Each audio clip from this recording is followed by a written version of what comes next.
Hay algo que la mayoría aún no sabe de Rick Ross, algo que él mismo negó durante años y que cuando salió a la luz casi destruye todo lo que había construido. Hoy te cuento su historia completa, desde donde él viene, de Carol City, Florida, hasta convertirse en uno de los raperos más influyentes del mundo. Y en algún momento de este video voy a contarles un secreto y cuando llegue quiero que me digas en los comentarios si cambia o no la forma en que lo es. William Leonard Roberts II, ese es su nombre real, nació en Mississippi en 1976 pero creció en Carol City, Florida, una de las zonas más duras del norte de Miami, un lugar donde muchos aprendían a sobrevivir antes de aprender a vivir. Desde niño estuvo rodeado en las calles, pero también había música, y buena. Tupac, Notorious Big, Ice Cube eran sus referentes, y desde joven supo que quería estar en ese mundo. Algo que muy poca gente sabe es que Rick Ross entró a la universidad con una beca de fútbol americano, sí, no de música, de deporte. Estudió en Albany State University en Georgia, lejos de Carol City, lejos de casi que todo lo que conocía. Y fue ahí, en ese silencio, muy lejos de su barrio, donde él empezó a escribir sus primeras letras en serio. La música no fue su plan A, para nada. Fue lo que él encontró cuando se alejó de todo eso conocido. A veces el camino que menos esperas es el que te lleva exactamente donde debes estar. Pero hay algo que casi nadie sabe sobre Rick Ross, y es de dónde viene su nombre. William Roberts lo tomó de una figura conocida en las calles de Los Ángeles en los años 80. De pronto te imaginas qué personaje. Un hombre que él nunca conoció personalmente. Él tomó su nombre, construyó su personaje encima y durante años vendió esa imagen al mundo. Mientras por dentro cargaba la contradicción de haber sido exactamente lo opuesto, el hombre que cuidaba. Antes de firmar su primer contrato, Rick Ross grababa bajo otro nombre. Eso sí que no lo sabía. Se llamaba Teflon Dadón. Nadie lo conocía así. En 2005, él lanzó una canción llamada Hustlin', sin grandes producciones, sin presupuesto, solo un simple track crudo que pues decía todo lo que él era, de la calle. Esa canción por suerte llegó a los oídos de Jay-Z, sí, quien en ese momento dirigía Def Jam Records, que era uno de los sellos más grandes de la industria para entonces. Jay-Z lo firmó personalmente. De ser un desconocido con otro nombre, que suena algo gracioso, a ser firmado por el hombre que construyó literalmente el hip hop moderno en su tiempo, en un solo movimiento. En 2006 lanzó su primer álbum, Port of Miami. Debutó directo en el número 1 de los Billboard 200, primer intento y número 1. Y ahí en adelante todo fue ascenso, 7 álbumes de estudio entre el 2006 y el 2014. 5 de ellos llegaron al número 1, 5 certificados de oro. Rick fundó su propio sello musical, Maybach Music Group. En 2009, el hombre que salió de Carol City sin nada estaba construyendo por fin un imperio. Y yo pienso en eso, en alguien que construyó algo tan grande por fuera, porque sí, mientras más grande se hacía Rick Ross en público, más grande también se hacía algo que cargaba en privado. Y es una contradicción que muchos de nosotros conocemos bien, y es esa diferencia entre lo que mostramos y lo que somos realmente. Llevo meses subiendo contenido y hay días donde los números simplemente no dan y la motivación no está. Lo que queda es la disciplina, aunque a veces la duda se vuelva mucho más grande que la fe que tengo. Y en esos momentos mostraba hacia afuera más seguridad de la que claramente sentía por dentro. Creo que todos lo hacemos en algún momento, mostrar una versión de nosotros que todavía estamos en proceso de construcción. Pero Rick Ross lo llevó al extremo.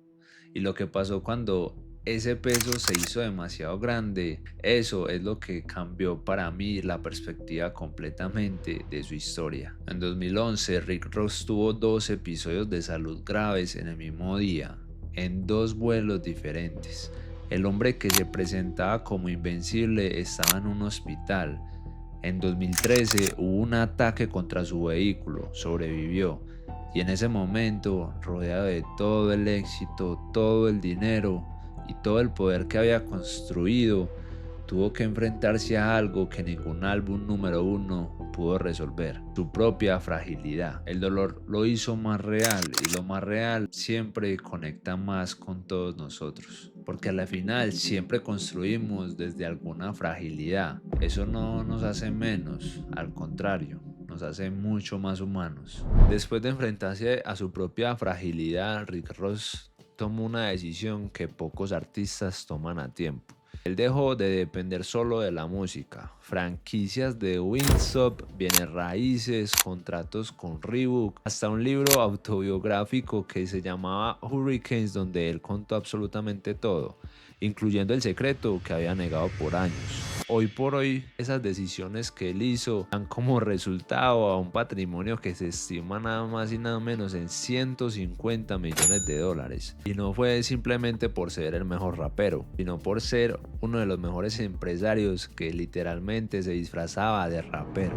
Y ahora lo que te dije al principio. Rick Ross construyó toda su imagen siendo el hombre de las calles, el que nunca había pisado del lado equivocado de la ley. Pero la verdad era otra. Antes de ser Rick Ross, trabajó como oficial de correccionales en una prisión de Florida. 2 años cuidando presos, mientras sus letras hablaban de ser el jefe de la calle. Cuando esto salió a la luz en 2009, él lo negó por completo. Dijo que todo eso era un montaje, que él nunca lo fue. Pero las fotos con un uniforme no mentían y finalmente lo terminó admitiendo.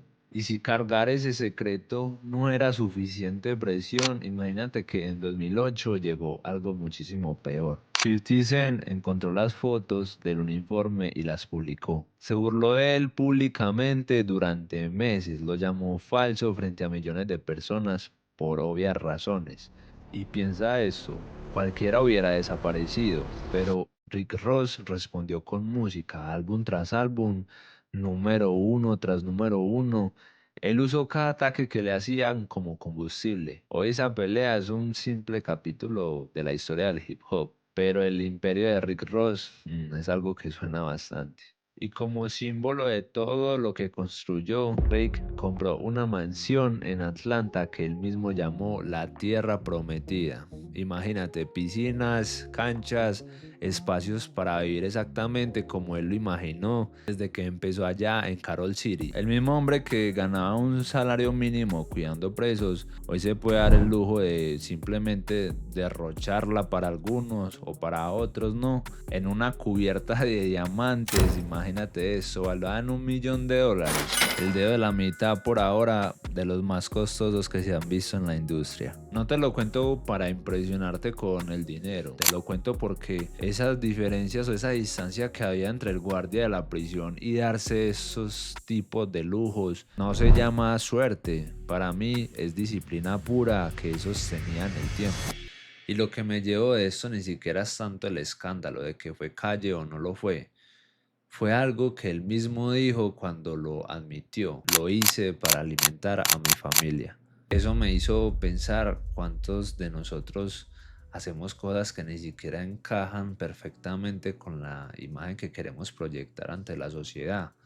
Para sobrevivir, para salir adelante y para proteger a los que amamos hay que hacer este tipo de cosas. Y Rick Ross se ganó el respeto por eso.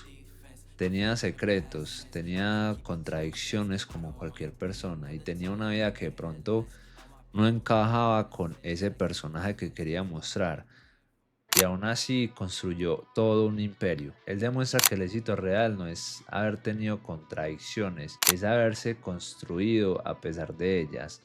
Eso es lo que a mí me queda de la historia y es algo positivo que me inspira. Y espero que a ti también te deje algo. Si este video te llegó, suscríbete. Cada semana voy a empezar a traer una historia como estas para que te motives y te inspires a hacer eso que siempre tanto has querido. Cuéntame en los comentarios si hay algo que estés construyendo ahora mismo a pesar de tus propias contradicciones. Quiero leerlo. La buena.